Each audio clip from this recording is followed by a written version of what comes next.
We're back for week 14, set 1, SWYK 2. Thanks for getting through that last SWYK.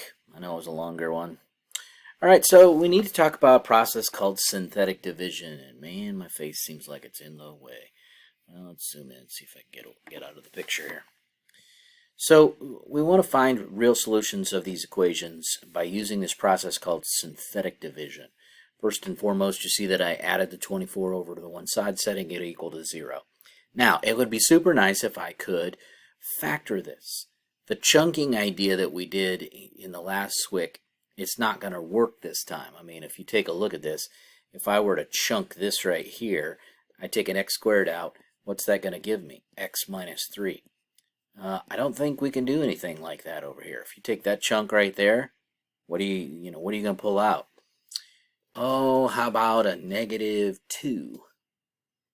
Yeah, that's about it. And so, pulling out a negative 2, we don't get the same thing, 5x minus 12. So the chunking idea didn't work there. We've got to do something differently. So we're going to do a process called synthetic division. So let me show you how this works. Well, first of all, you see that there was a hint given to you. 2 is a 0. Okay, so as soon as they tell me that 2 is a 0, also known as an x-intercept of the graph, well, immediately you know that x minus 2 is a factor, right? X minus 2 is a factor. They're telling me that it goes in evenly. Now, something that goes in evenly has a remainder equal to 0. Right? You divide something, if it gives you a remainder of 0, you know that it goes in, so we can call it a factor. Like 2 goes into 6 3 times with nothing left over. That's the idea here. Okay, so this process of synthetic division, let me show you how this works. First of all, the 0 that goes on, and kind of watch how I design this thing.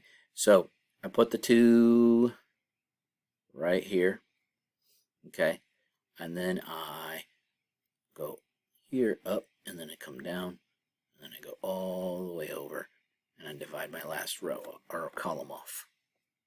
So I'm gonna walk you through this, and maybe I should erase some of my arrows so it makes a little bit more sense, or maybe I should just redo it so that it makes sense, so that you can follow along with what's going on here, because it is kind of an important process to see happen.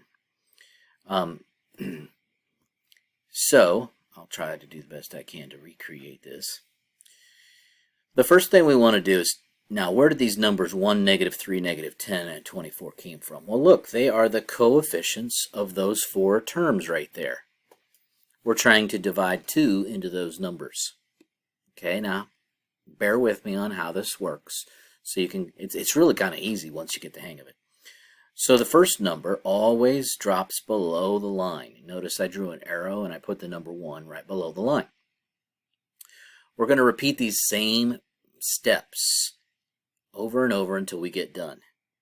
We're going to multiply 2 times 1. Well, 2 times 1 is just 2. So I write that above the line in the next column. Then what I want to do is I want to add down the column. Negative 3 plus 2, that makes negative 1. Then I'm going to repeat the process again. 2 times negative 1. That's negative 2, right? Add down the column. Negative 12. Multiply 2 times negative 12. Put it in the next column. That's negative 24. Equals 0. So we got the remainder of 0, which is exactly what we wanted, what we thought was going to happen. Well, what am I left with? What am I looking at here? Well, if the one on the far right is the remainder, which is why I always use my little vertical line to kind of separate it, I always recommend that you go through this process of deciding what you have going from right to left. Kids that go from right to left usually don't make mistakes. So we have our remainder on the far right. Then we have our constant. Then we have our linear factor, that's our x. And then we have our quadratic factor. If we had any other terms, like the next one over would be the cubic factor. We don't have any of those. Okay?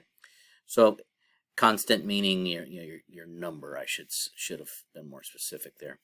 So we literally have 1x squared minus 1x and a minus 12.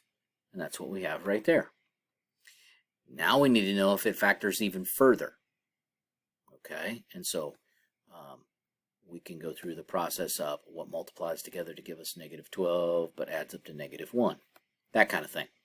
And then we can do our little x minus 4, x plus 3. Now we have all the linear factors. Well, what do you get from this one? Of course you get 2 from the first one. Right? Remember we set them all equal to 0 and solve? Well, of course we get 2 from the first one because they told me 2 was a 0. But then the others were 4 and negative 3. So you need to have them. Doesn't matter what order. That's called synthetic division. We will practice more of it as we go further. But the next one didn't need synthetic division, and it didn't even need a hint. You know why? Because there was a GCF. And that GCF here was 1x. We pulled the 1x out. That left us with x squared minus 5x plus 4, and we could go through the process of breaking it up into what multiplies together to give us positive 4 but adds up to negative 5. X minus 4, and then we set each one of the factors equal to 0 and solve. Most of you do a good job. X minus 1, that gives me 1. X minus 4, that gives me 4. A lot of kids sometimes struggle with this one. Remember that x, or something like that, like 5x or even x squared, if you set them equal to 0 and solve, you always get 0. So in that particular case, 0 is actually one of the x-intercepts. We didn't need a hint. We didn't need synthetic division on this next. On this one, we need synthetic division. Okay? Now, walk you through the process here. 1 is a 0. They told me 1 is a 0, so that's what went inside the little box. My coefficients were 2, 9, negative 11. We are going to get to a problem in the near future where there's missing terms, and when you have missing terms, you have to put zeros in. We didn't have any of those, so we could just put 2, 9, and negative 11. So we carried down the 2, right? Put that one below the line. Multiply. 1 times 2 is 2. Add. We get 11. Multiply. 1 times 11 is 11. Add. Get 0, which we like. We wanted to get a 0 for the remainder. So what does that leave me with? Well, my remainder is 0. My constant's 11. My linear x is 2. So that leaves me with 2x plus 11. So we could immediately write the factors. If 1 is a 0, then that means that goes with this one, right? X minus 1. And then 2x plus 11 is what I found from the synthetic division. Obviously, 1 had to be one of my zeros because that one was given to us. The other one I had to set equal to 0 and solve, and I ended up with negative 11 over 2. I know that's negative 5.5. I'm sure it'll take decimals too if you wanted to put negative 5.5. Okay, question 4. Use long or synthetic division. We will get to long division, but for now, with a linear factor like x minus 1, you can use synthetic division. And synthetic division is always easier, and 99% of all kids like synthetic division over long division. So, if we're dividing by x minus 1, that's how I got the 1 right there. My coefficients are 1, 3, negative 1, and 5. Sorry. Carry down the 1. Multiply. Add. Multiply. Add. Multiply. Add. So we actually had a remainder of 8 this time. Now, Math Excel, this particular Math Excel question is just looking for the number of the remainder. The reality is we write remainders like this. When you get to pre-calc, you will not write remainders as just a single number. You will write them as an expression like this, 8 over x minus 1. Now, where did the x minus 1 come from? Well, that's what you're dividing by. Now, why would you do it like that? Well, let's think back to the days when you had, maybe you were in elementary school or middle school, and they said, what's 8 divided by 7? And they wanted you to write, they wanted you to write that in terms of a mixed number, right? Right now it's an improper fraction, a mixed number. Well, 7 goes into 8 one time. And how much is left over? Here, let's make it 9, so it's just different. In this case, if it's 9 over 7, it would be 2 left over, right? We would say 2/7. Now, where did that 7 come from? It came from what you were dividing by. Okay, and and obviously this up here was the remainder.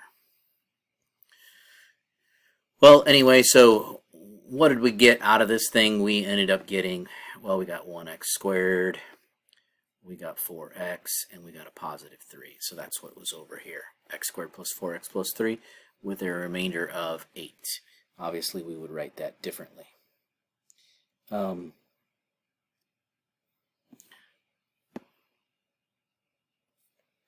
on.